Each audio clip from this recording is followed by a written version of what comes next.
ओम ज्ञानतिमिरान्धस्य ज्ञानाञ्जनशलाकया चक्षुरुन्मीलितं येन तस्मै श्रीगुरवे नमः। नमो ओं विष्णुपादाय कृष्णपृष्ठाय भूतले श्रीमते भक्तिवेदान्तस्वामिनिति नामिने।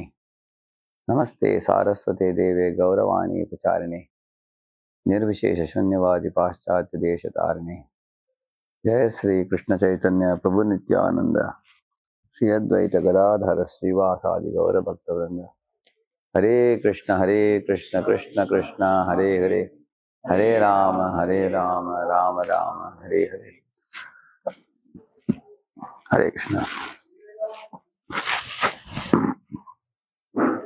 जब हम लोग हम के स्कूल के दिनों में महाभारत सुनते थे, रामायण महाभारत कथा में हम लोग जाते थे,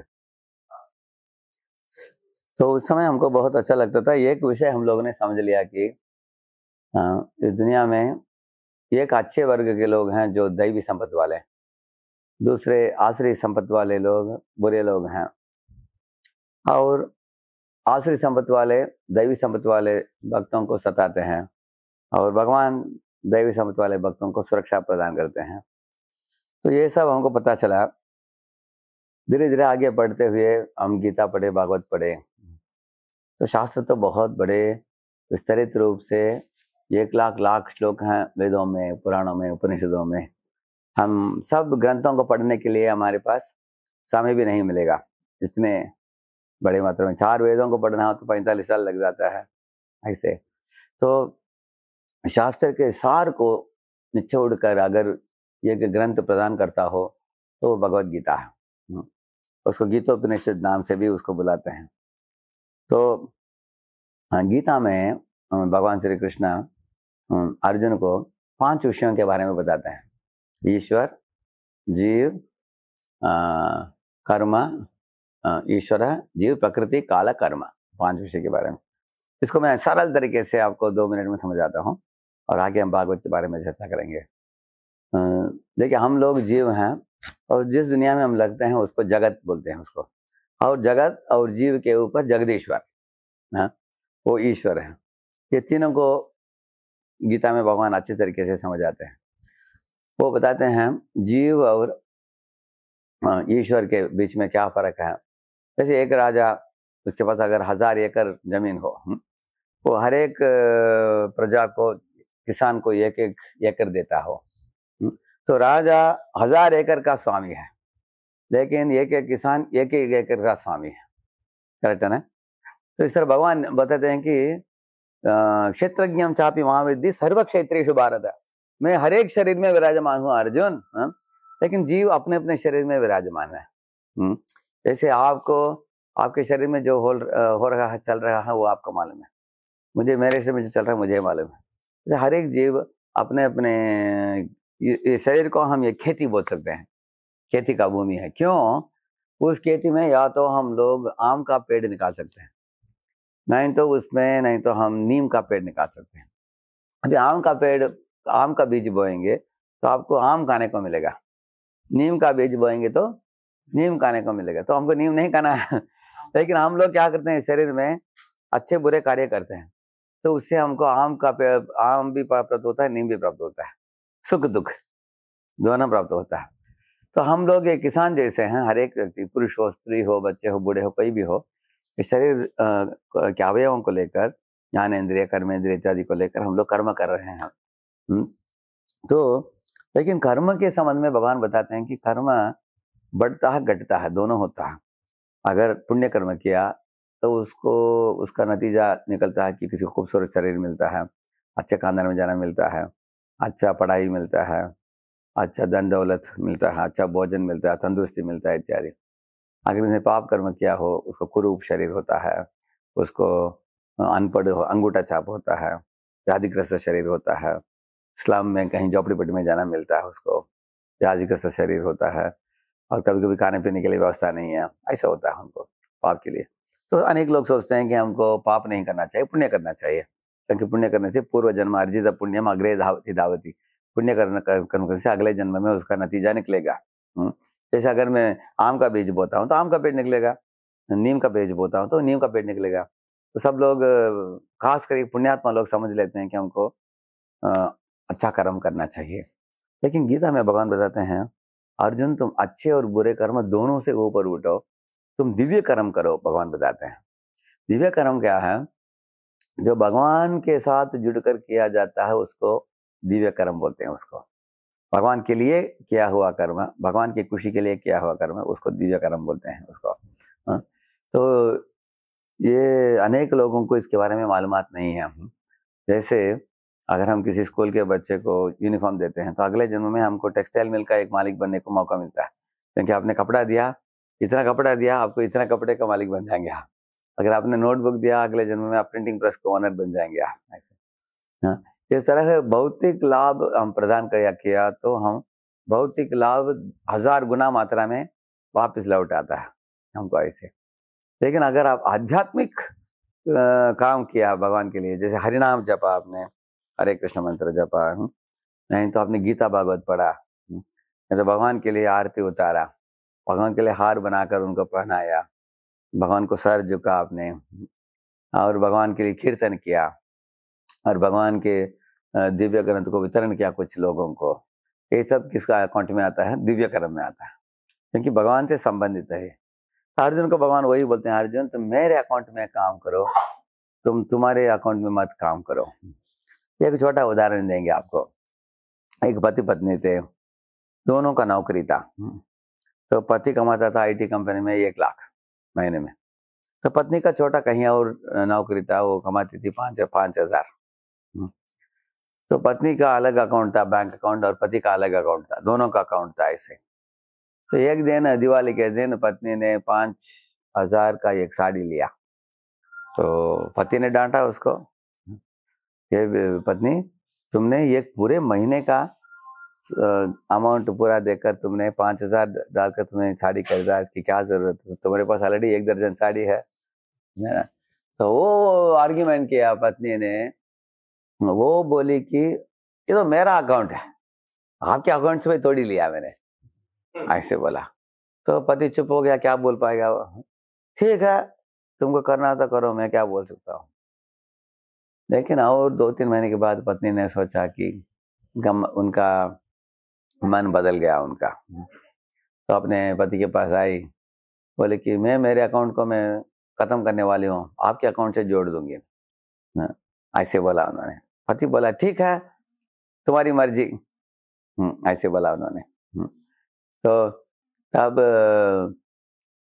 और 2 महीने के बाद पति उसको एक साड़ी लेकर आया 10,000 का। तो पत्नी भी पूछने लगी, मैंने 5,000 का साड़ी लिया, आपने डांटा मुझे, अभी आप 10,000 का लाए हो आप, ये तो मेरे सैलरी का दुगना हो गया, 2 महीने का सैलरी आपने बिता दिया आपने।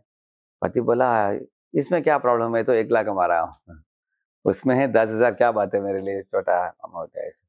तो था पत्नी समझ गई कि मुझे लाभ ही लाभ हुआ पति अकाउंट से जोड़ने से, क्योंकि ना जोड़ने से मुझे नुकसान, जोड़ने से मेरे लिए लाभ। इसी तरह जीव जो होता है छोटा है, भगवान जो ईश्वर होते हैं बड़े हैं। अगर जीव अपने अकाउंट को बंद करके भगवान के अकाउंट के साथ जोड़ देगा, जीव के लिए बड़ा लाभ है। ये बात समझ लिए थे कौन? पांडव लोग। तयस्तु पांडपुत्राणाम येषाम पक्षे जनार्दन, ऐसे बताया गया है।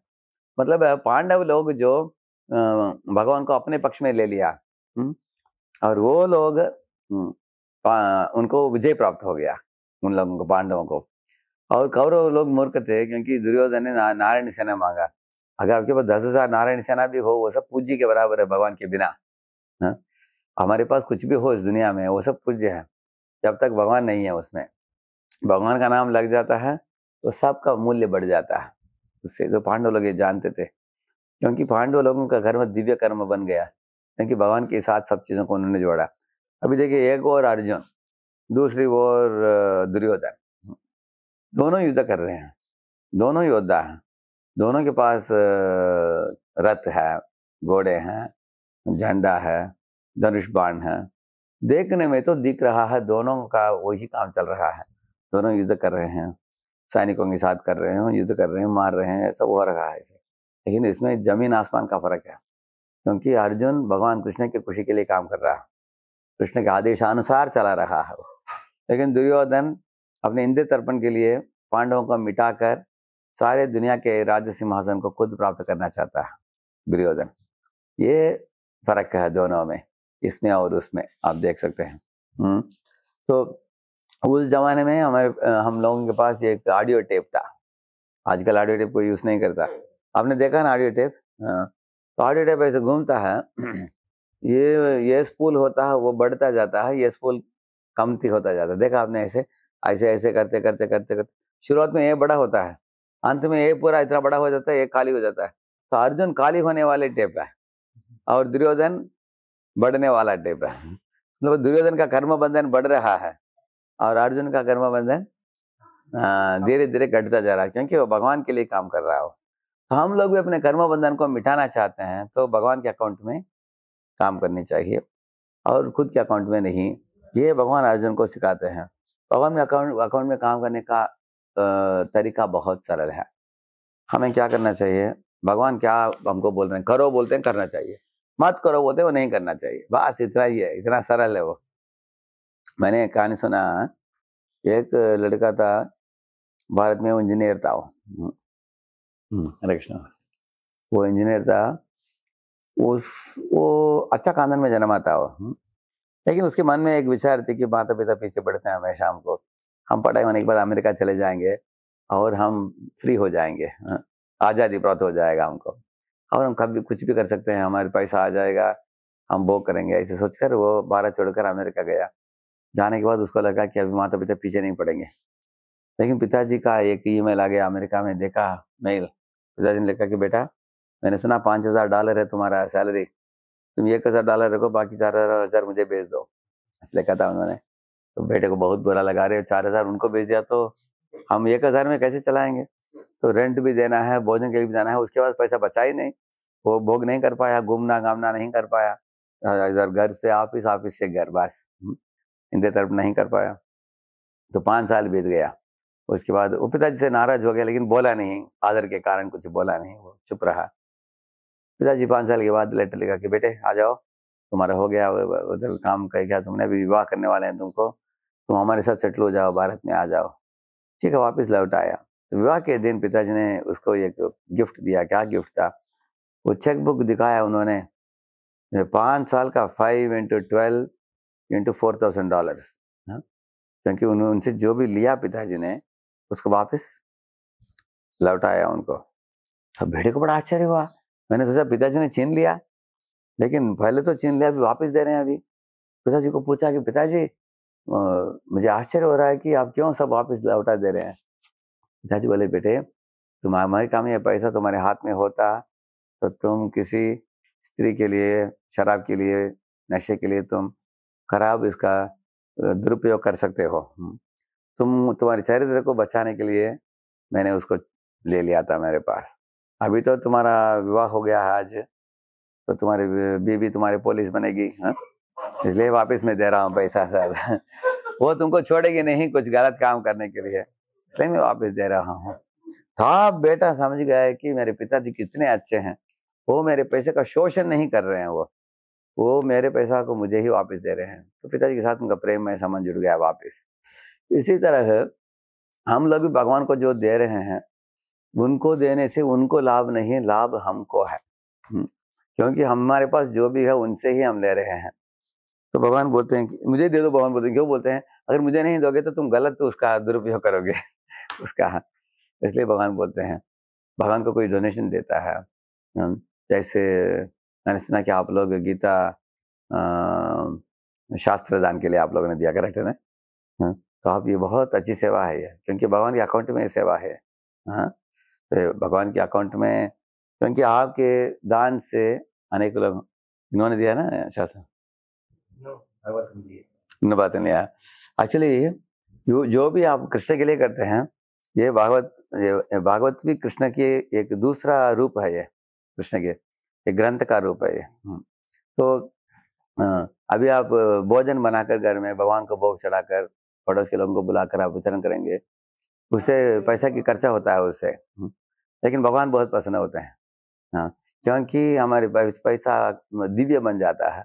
जैसे हम लोग एक लोहे को आग में डालेंगे, वो तप जाता हो, वो लोहा नहीं रहता, वो लोहा का क्या बनता है, आग जैसे बन जाता है, ऐसे ऐसे बताते हैं।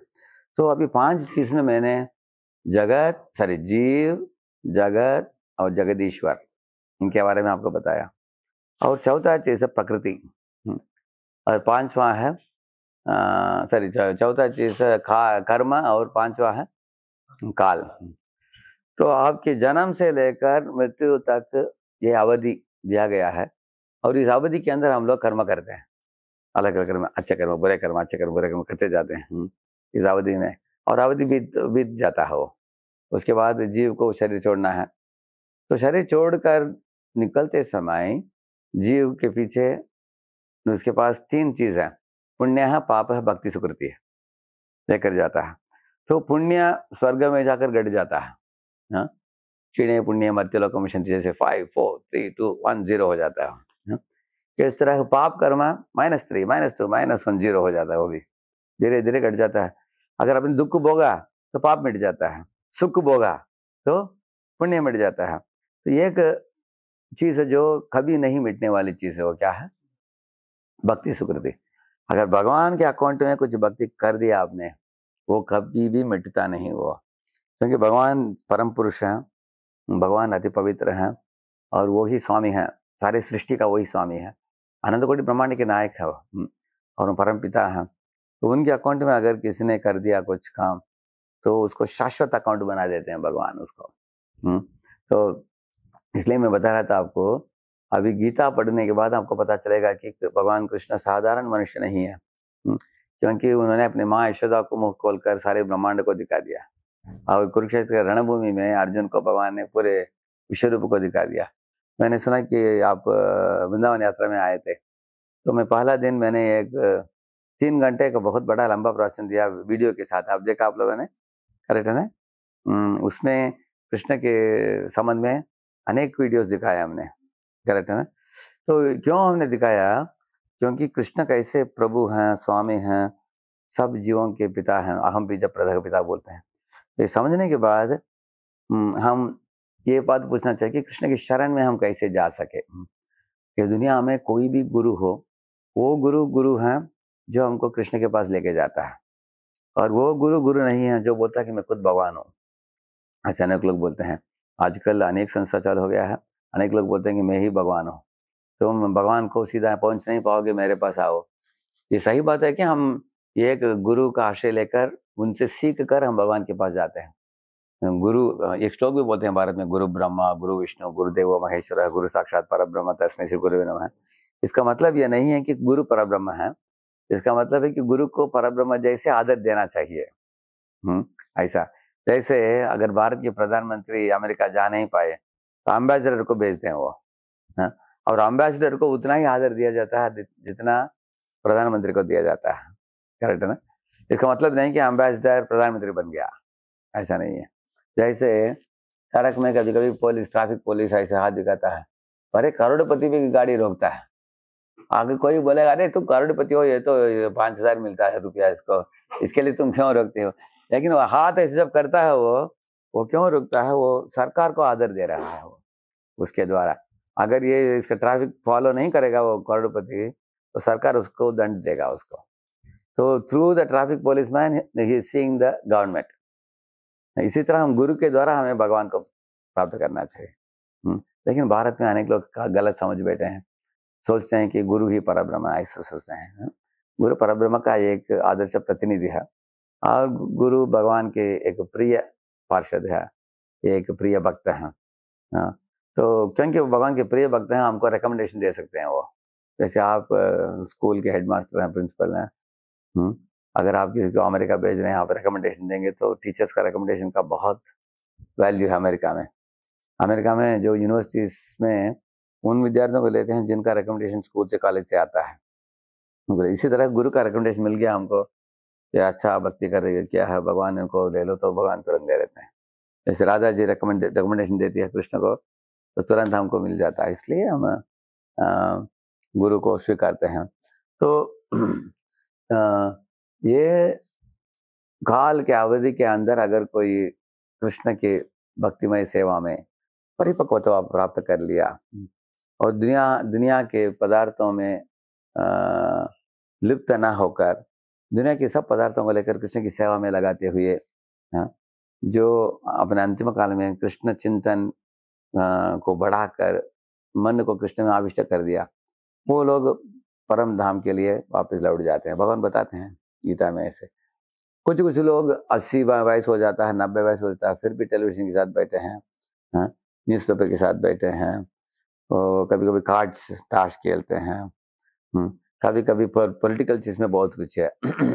अनेक लोगों को अब ये पार्टी गया, वो पार्टी आया, अब इलेक्शन में कौन जीतने वाला है उसमें बहुत।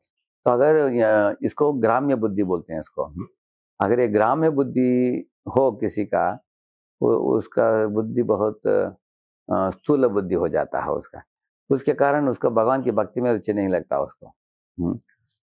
अमेरिका में जब प्रभुपाद जी गए, उन्होंने देखा कि बूढ़े लोग एक एक नदी के निकट बैठकर वो लोग मछली पकड़ रहे थे। वो लोग ऐसा नहीं कि गरीब है, मछली बेचकर उनको पैसा बनाना है, ये बहुत धनी लोग हैं, लेकिन ऐसे हॉबी, मछली पकड़ने का हॉबी है। नहीं तो कुछ लोग चक्कर्स खेल रहे थे, चक्कर एक गेम है। कुछ लोग एक गेंद को लेकर एक छिद्र के अंदर डालना, उसको क्या बोलते हैं, गोल्फ, गोल्फ खेल रहे थे। प्रभुपाद बोले कि अरे सुबह से शाम तक वो लोग बूढ़े लोग ऐसे स्टिक लेकर खेल रहे हैं, वो यही कर रहे हैं, वो होल के अंदर इस बात को डाल देना है। प्रभुपाद बोले वो होल के अंदर चूहे बन जाएंगे, वो है उस वही है में उनका, दूसरा कुछ नहीं है। तो प्रभुपाद बोले कि ये लोग बैठकर आध्यात्मिक विषय के बारे में चिंतन करने को तैयार नहीं, उनको मालूम नहीं कि शरीर क्या है, आत्मा क्या है, परमार्थ के लिए हम कैसे काम कर सकते हैं, उनको मालूम नहीं है। पैसा बहुत, लेकिन उसकी बर्बादी कर रहे हैं। तो गीता में भगवान बोलते हैं 5 विषयों को जानो, जीव, जगत, जगदीश्वर, जीव, जगत, जगदीश्वर और कर्म और काल। अगर ये काल के अवधि में अगर मैं पूरा शुद्ध भक्ति को जगाया नहीं, तो मुझे और एक मौका दिया जाएगा उनको, ठीक, और एक जन्म लो। और भगवान के अकाउंट में काम करने का मतलब भगवान की इच्छा अनुसार जीवन चलाना और भगवान के आदेश अनुसार जीवन चलाना, और भगवान क्या इच्छा करते हैं हमसे उसको पढ़ना दिव्य ग्रंथों से। तो हम लोग आजकल के दुनिया में इंसान जानता नहीं कि क्या करना चाहिए, क्या नहीं करना चाहिए। अभी हाल में लगभग 300 विद्यार्थी आए थे कार्यक्रम के लिए, तो वो लोग हमसे जुड़े हैं 6 महीने। तो 6 महीने के बाद उस मीटिंग में मैंने पूछा कि आप में से कितने लोग मांस खाते थे, कितने लोग छोड़ दिया। तो 250 लोग हाथ ऊपर गया, वो लोग मांस खा रहे थे, छोड़ दिया वो लोगों ने। तो और उनके मैंने पूछा कितने लोग आप मांस कभी नहीं, Hare Krishna Hare Krishna. What's your name? Advait. In which standard Advait? Okay. तो मैंने उनको पूछा कि कितने लोग आप उसको कभी भी नहीं छुएंगे, सब लोगों ने हाथ ऊपर किए। उसका मतलब अनेक लोगों को जानकारी नहीं है। हाँ, अगर जानकारी होगा तो कोई इंसान पकड़ लेगा कि ये सही है गलत है। तो हम शास्त्र क्यों पढ़ते हैं? उस जानकारी को जगाने के लिए, सही ढंग से समझने के लिए कि ये अच्छा है, ये बुरा है, ये हितकारक है, ये हानिकारक है। ये भगवान ये बोलते हैं करो, बोलते हैं मत करो, बोलते हैं भगवान। तो समझने के लिए हमें, क्योंकि जैसे किसी भी यंत्र को चलाना हो तो आपको मैनुअल चाहिए, वो मैनुअल को लेकर पढ़कर उसके अनुसार हम यंत्र को चलाते हैं। मैनुअल सिखाता हमको क्या नहीं करना चाहिए, क्या करना चाहिए, करेक्ट प्रोसीजर देता है वो ऐसे। तो गीता और भागवत में क्या फर्क है, उसके बारे में 2 शब्द बोलकर हम प्रवचन को विराम देंगे। गीता जो है वो भगवान कृष्ण के उपदेश है, अर्जुन को शिक्षा है, ये 5 विषयों के बारे में, ईश्वर, जीव, प्रकृति, काल, कर्म। गीता में Lord is speaking about 3 things in Gita: identity, mentality and destiny. Identity, mentality and destiny. दूसरे स्कंद के 2.13 में आइडेंटिटी बोलते हैं कि तुम शरीर नहीं हो, तुम कौन हो? आत्मा। और फर्क क्या है? आत्मा अजर है, अमर है, शरीर नश्वर है। आत्मा ड्राइवर है और शरीर गाड़ी है, ये सिखाते हैं भगवान, आइडेंटिटी। तुम ये देहात्म बुद्धि में मत पड़ो, सोचो मत कि मैं शरीर हूँ, तुम शरीर नहीं हो, तुम शरीर के रूप अंदर बैठे हुए आत्मा हो। आगे जाकर मेंटालिटी बताते हैं 16वें अध्याय में, दैवी और आसुरी, दो मेंटालिटी है। इसमें हमारे लिए सही क्या है?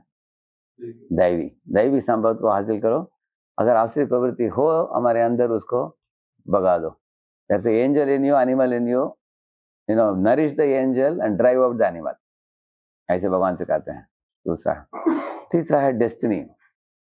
भगवान बोलते हैं कि अर्जुन तुम मेरे बात मानोगे तो तुम्हारा जीवन, तुम जीवन में तुम कल्याण प्राप्त करोगे, मंगलमय हो जाएगा।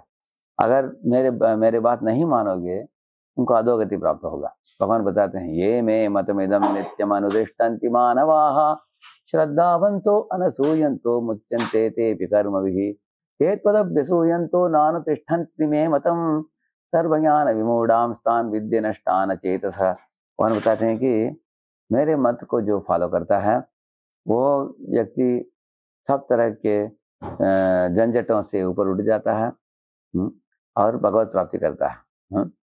और जो मेरे आदेशों को पालन नहीं करता है वो भगवान को भूलकर बुलकड़ बन जाता है, इस दुनिया में भटक जाता है, वो कर्म चक्र में जन्म मृत्यु बार बार आता रहता है, ऐसे बताते हैं। ये डेस्टिनी है। भगवान पूरी गीता बोलने के बाद भी अंत में भगवान बोले कि यथेच्छसि तथा कुरु बोल दिया। मैं बोल दिया गीता, अर्जुन तुमको जो करना करो, ऐसे बोल दिया। और अर्जुन ने सोचा कुछ समय के लिए, भगवान ने पूछा क्या सुना क्या तुमने? जैसे आप लोग टीचर हैं, आप स्टूडेंट को पूछते हो ए बच्चे समझा क्या हमने जो सिखाया? बच्चे आजकल बहुत आवाज करते हैं, बहुत शरारती करते हैं, उनको शांत करना बहुत मुश्किल है। कभी भी टीचर बीच में रोक कर पूछते हैं समझा कि नहीं है? तो टीचर इच्छा करते हैं कि बच्चे समझे। भगवान भी पूछा कच्चिदेत श्रुतम पार्थ एकाग्रेण चेतसा, एकाग्र चित्त के साथ सुना क्या तुमने अर्जुन? जैसे हमारे स्कूल के दिनों में एक मैथ्स टीचर थी, उन्होंने पूछा विद्यार्थियों को मैं जो सिखा रही हूँ तुमको घुसता है क्या तुम्हारे दिमाग में? ऐसा पूछा उन्होंने। तो एक लड़का बोला हाँ मैडम, वो घुस गया, सिर्फ पूंछ बाहर है, ऐसे बोला। किसके बारे में बोल रहा था? एक छिपकली के बारे में। एक छिपकली एक छिद्र के अंदर जा रहा है, अंदर उसका पूंछ, मैडम सिर्फ पूंछ बाहर है बोल रहा है। मैडम आया, कान को पकड़ा, बोला कि इसके बारे में नहीं पूछा मैंने। इसके बारे में पूछा, गणित के बारे में पूछा, ऐसे बोली। क्योंकि कभी कभी ध्यान कहीं और चला जाता है।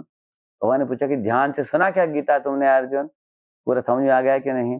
अर्जुन बोला नष्टो मोहा, मेरा मोह नष्ट हो गया, स्मृति लब्धा, मुझे स्मृति आ गया, तत्प्रसादान मया अच्युत, आपकी कृपा से भगवान। और आगे बताते हैं स्थितः अस्मि, अभी मैं भक्ति मार्ग में स्थित हो गया हूँ। अभी गत संदेह, मेरे सब संदेह दूर हो गया। अभी करिष्ये वचनम तब, आपने जो बोला वो करूंगा मैं। तो गीता का अंत है भगवान जो बोला सो करो, बोलते हैं ना। अगर हम करते हैं अर्जुन जैसे, हमारा जीवन धन्य हो जाएगा हमको। तो इसको बोलते हैं डेस्टिनी। हमारी डेस्टिनी जो है भविष्य। अभी देखिए एक बच्चा होता है, वो माता पिता की बात मानकर चलेगा तो उसका भविष्य उज्जवल है। बाहर जाकर बात कर सकते हैं उधर, नो प्रॉब्लम। देखिए बच्चा जो है वो माता पिता की बात मानकर चलेगा तो उसके लिए कल्याण है। कि माता पिता उनके शुभ चिंतक है। अगर माता पिता की बात नहीं मानता है, मनमानी करता है, तो उसके लिए क्या है, उत्पात होता है। जैसे बच्चे क्या सोचता है कि हमेशा खेलते रहो, माता पिता क्या अच्छा करते हैं, थोड़ा पढ़ो बेटा, क्योंकि पढ़ने से तुम्हारा भविष्य बनेगा। बच्चा सोचता है खेलने से मजा आता है मुझे, लेकिन इसलिए माता पिता बोलते हैं तो ठीक है दोनों करो, थोड़ा खेलो थोड़ा पढ़ो, लेकिन खेलते खेलते पढ़ाई को भूलो मत। इस तरह भगवान भी हम दुनिया में हमको बोलते हैं कि हम लोग इंद्र तर्पण के पीछे भागते हैं दुनिया में। भगवान बोलते हैं ठीक है, उसके लिए भी भगवान ने व्यवस्था किया है। वो फोटो बहुत सुंदर आपने डाला उधर, कितना खाने के लिए दिया है भगवान है ना, कितना वैरायटी है, 6 तरीके के वैरायटीज है, जूसेस हैं, ऐसे भगवान का भेंट है जीवों के लिए। भगवान जानते हैं कि मेरे ही बच्चे हैं, उनको सब देना चाहिए अच्छे अच्छे। खाने के लिए अच्छा वैरायटी दिया है, रहने के लिए व्यवस्था किया है, सोना चांदी दिया है आभूषण पाने के लिए, पढ़ने के लिए अनेक सब्जेक्ट्स दिया है। किसी को भगवान को छोड़कर तुमको फिजिक्स चाहिए, मैथ्स चाहिए, केमिस्ट्री चाहिए, वो भी दिया है भगवान ने, ठीक है ये भी ले लो, नो प्रॉब्लम। लेकिन साथ साथ तुम्हारी इच्छा को पूर्ति करते करते साथ साथ मेरे आदेशों को भी तुम याद रखो। भगवान सोचते हैं जैसे अगर कोई माता पिता बच्चे को इंजीनियरिंग में एडमिट करते हैं दूसरे शहर में, हर महीना 15-20 हजार भेजते हैं पैसा, तो वो लड़का दो चीज कर सकता है, या तो पैसा का दुष्प्रयोग कर सकता है, नहीं तो पैसा का सदुपयोग कर सकता है। वो तो रोटी कपड़ा मकान के लिए दे रहे हैं वो, और पढ़ाई अच्छा करनी चाहिए, डिग्री हाथ पे करके माता पिता के बिजनेस में आकर ज्वाइन करना चाहिए उसको। उसके बदले अनेक बच्चे बिगड़ भी जाते हैं, रतन देखा जाता है। तो भगवान इच्छा करते हैं कि हम बिगड़ न जाए, हम पैसा का सदुपयोग, इस दुनिया में भगवान ने जो भी भेंट दिया उसका सदुपयोग करके हम भगवत धाम लौट चले, ये उनकी अपेक्षा है भगवान की। लेकिन 99% लोग भगवान के आदेशों को पढ़ते भी नहीं, सुनते भी नहीं, उनको मालूम भी नहीं, और सुनने की इच्छा भी नहीं है। वो लोग इंद्रिय तर्पण के पीछे भागते हैं। जैसे कभी कभी अगर बच्चा खेल कूद में मजे में पड़ जाता है, पढ़ता नहीं है, ऐसे ही। तो एक सत्र में मैं बैठा था, एक क्लास दे रहा था मैं, उधर लगभग 500-600 माता पिता आए थे। तो उनको पूछा कि आप में से कितने लोगों की इच्छा है कि आपके बच्चे आपकी बात माने। सब माता पिता दोनों हाथों भर के हैं, हमारे बच्चा, हम उसके शुभ चिंतक, हमारे बात जरूर वो मानना चाहिए। तो मैंने पूछा कि आप में से कितने लोग जानते हो कि भगवान भी वही इच्छा करते हैं आपसे, कि आप उनके बात मानो, आप उनके बात मानो और उसके बाद आपके बच्चे आपके बात मानेंगे, ऐसे मैंने बोला। हाँ, लोगों ने बोला कि अच्छी बात बोला आपने, हमने सोचा नहीं इसके बारे में है। क्योंकि इसलिए हम लोग जब शास्त्र पढ़ते हैं पता चल जाता है कि भगवान की अपेक्षा क्या है हमसे, एकदम क्लियर पता चल जाता है उसमें। तो गीता में आपको ये 5 विषय बोला मैंने, ईश्वर, जीव, प्रकृति, काल, कर्म। और प्रकृति में 2 प्रकृति हैं, एक है परा प्रकृति और एक अपरा प्रकृति। परा प्रकृति मतलब वैकुंठ, अपरा प्रकृति मतलब है भौतिक इस दुनिया का।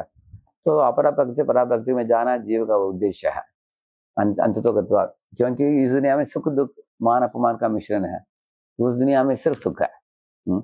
इधर मिश्रण का कारण है हम कुछ अलग इच्छा लेकर आए हैं, इसलिए अलग इच्छा को हम छोड़ देंगे, हमारी इच्छा भगवान की इच्छा के साथ एक हो जाएगा, तब हम लोग भगवान के साथ रहेंगे नित्य निरंतर काल के लिए, परमानंद के साथ रहेंगे वैकुंठ में। भाई कुंठा का मतलब है जिधर दुख नहीं है, कुंठा का मतलब है दुख, भाई कुंठा का मतलब है जिधर किसी भी तरह का बुढ़ापा नहीं, मृत्यु नहीं, व्याधि नहीं, इधर काम क्रोध मधुर मोह मत्सर्य से पीड़ित जीव नहीं, उधर सब जीव एक दूसरे को प्रेम करते हैं, भगवान को प्रेम करते हैं, नम्र हैं।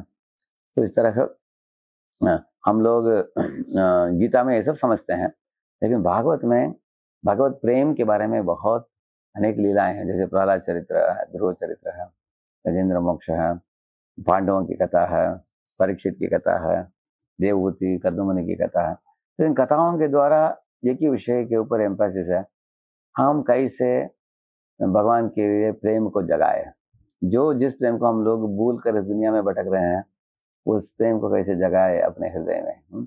हम लोग माता पिता को प्रेम करते हैं, लेकिन माता पिता का प्रेम 80 साल 90 साल 100 साल तक रह सकता है, उसके बाद एक एक करके दादाजी प्रकट हो जाते हैं, माता पिता का प्रकट हो जाते हैं, हमको साथ में कोई रह नहीं पाते हैं इस दुनिया में। पहला हमारा प्रेम माता के लिए, उसके बाद माता पिता के लिए, उसके बाद भाई बहन के लिए, उसके बाद जाति पाति के लिए, उसके बाद हमारे देश के लिए, उसके बाद मानवता के लिए। मानवता को प्रेम करने वाला भी जानवर को काट कर खाता है, ऐसे भी देखा जाता है। इसलिए कृष्ण को प्रेम करेंगे, सब जीवों को प्रेम करेंगे, सब इसको बोलते हैं वसुधा एव कुटुम्बकम बोलते हैं, और भगवान को परम पिता मानते हैं। उस अवस्था में किसी भी जीव के साथ हमारी वायरी नहीं है, दुश्मनी है। दुश्मनी ना होने के कारण हम प्रसन्न चित्त के साथ जी सकते हैं। ये भागवत का सिद्धांत है कि तुम सब जीवों के साथ मैत्री भावना जोड़ो और भगवान के आदेशों को पालन करो, और भगवान के संबंध में लीलाओं को पढ़कर वो कैसे जीवों के साथ आदान प्रदान करते हैं लीलाओं के द्वारा, वो भागवत में वो मर्म को अच्छे ढंग से समझा गया है प्रभुपाद की तात्पर्यों के साथ। पहले ये सब तात्पर्य संस्कृत में थे, प्रभुपाद ने उनको अंग्रेजी में कर दिया। अभी तक पिछले 500 साल में सब संस्कृत में लोग बोलते भी थे, पढ़ते भी थे। आजकल अनेक लोग पढ़ नहीं पाएंगे संस्कृत में, प्रभुपाद इसलिए अंग्रेज में लिखकर अमेरिका लेके जाकर अमेरिकी लोगों को भी भागवत के द्वारा जगा दिया प्रभुपाद जी ने। तो आप लोग भाग्यशाली हैं, आपके घर में पूरा भागवत सेट है अभी, फर्स्ट वाले।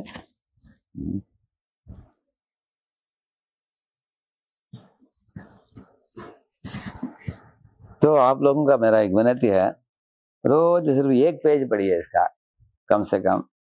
और चैंटिंग आप लोग करते हैं, गैलरी चैंटिंग नाम जप करते हैं आप लोग?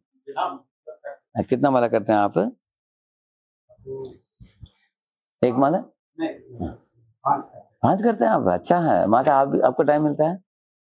एक माला कर पाती है? आपका टीचिंग थोड़ा टाइट है आपका। कितने बजे आप स्कूल के लिए जाते हैं माता जी? 8:30। ठीक है, ठीक है। और कितने बजे वापस आती है? 4:30-5। ठीक है, अच्छा है। IT लोग 8 बजे आते हैं, आपके लिए उतना बुरा नहीं है। और आने के बाद बच्चों के लिए भी टाइम देना है आपको। और आप शाम को भी कर सकती हो आप, नो प्रॉब्लम। सुबह से आपको टाइट रहेगा आपको। नहीं, शाम को, हाँ शाम को आने के बाद थोड़ा सबका घर का घरेलू काम होने के बाद बैठ कर आप 7 बजे, 7:30, 8 बजे भी आप कर सकती है, एक माला कर सकती है, नो प्रॉब्लम। क्योंकि शाम को करके आपका अगर आपको रुचि मिल गया तो धीरे धीरे भगवान आपके जीवन शैली को बदलेंगे। ऐसे आप कितने बजे सोते हो, कितने बजे उठती है आप? कितने बजे? 10 बजे सोते हैं, 4 बजे साढ़े उठ जाते हैं। अच्छा, 4:30 यू गेट अप, अमेजिंग। कितने बजे आए स्कूल में? हाँ, 4:30-5। हाँ, अच्छा। उसके बाद कुछ सुबह कुकिंग इत्यादि वगैरह आपकी बेटी भी मदद करती है? हाँ। अरे आपको स्कूल 8:30 बजे निकलना है आपको? 8:30 बजे निकलना है, बच्चे भी, उनका बेटी है। अच्छा, राइट। हाँ, राइट। पूरा 8:30 बजे निकल जाते हैं। तो करेक्ट। बच्चों को तैयारी करने में तो टाइम लगता है, लेकिन बच्चे 6 बजे उठेंगे, करेक्ट है ना? 6 बजे उठते हैं, तो उसके पहले आपको थोड़ा टाइम मिलेगा आपको। एक माला के लिए आपको 10 मिनट, बस 10 मिनट में एक माला कर। अगर सुबह कर सकते हो तो सबसे बढ़िया है, क्योंकि प्रातःकाल को ब्रह्म मुहूर्त बोलते हैं, मुहूर्त में करना सबसे अच्छा है। आप रिटायर, आप दिन में भी कर सकते हैं, आप टाइम मिलता है आपको। करेक्ट। और कौन करते हैं? आप भी करते हैं? कितना माला करते हैं आप? 16 करते हैं आप, बढ़िया है। माता आप 16 करते हैं आप भी? और आप 16? अच्छा, आप लोग क्लास अटेंड करते हैं आप लोग? किधर? 1 ईयर से? हाँ, करेक्ट। ऑलरेडी है आपके पास भागवत, वेरी गुड। और आप माता, आप भी अटेंड करती है क्लासेस? अच्छा। इनका जो आपने बोला जो भक्ति वृक्ष चल रहा है, क्या वो लोकेलिटी होता है? वो मंदिर में होता है, बजरंग टेम्पल में। Very good, very nice. तो वी कैन डू आरती ना, कैन के चलो 5 मिनट कीर्तन करेंगे। सब लोग खड़े हो जाएंगे। हरे कृष्णा कृष्णा हरे राम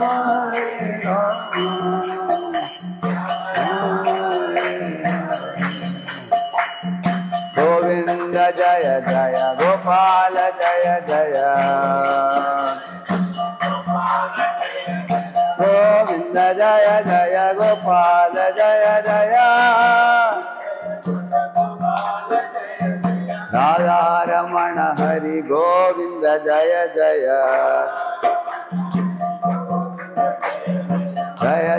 राधे जय श्याम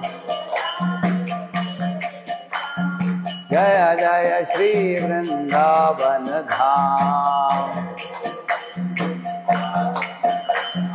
हरे कृष्णा कृष्णा कृष्णा हरे हरे, हरे राम राम हरे हरे।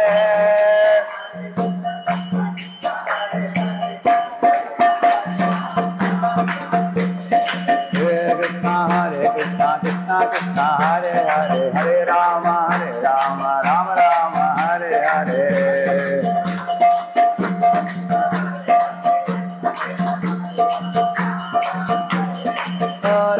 हरे कृष्णा कृष्णा हरे हरे, हरे राम राम हरे हरे।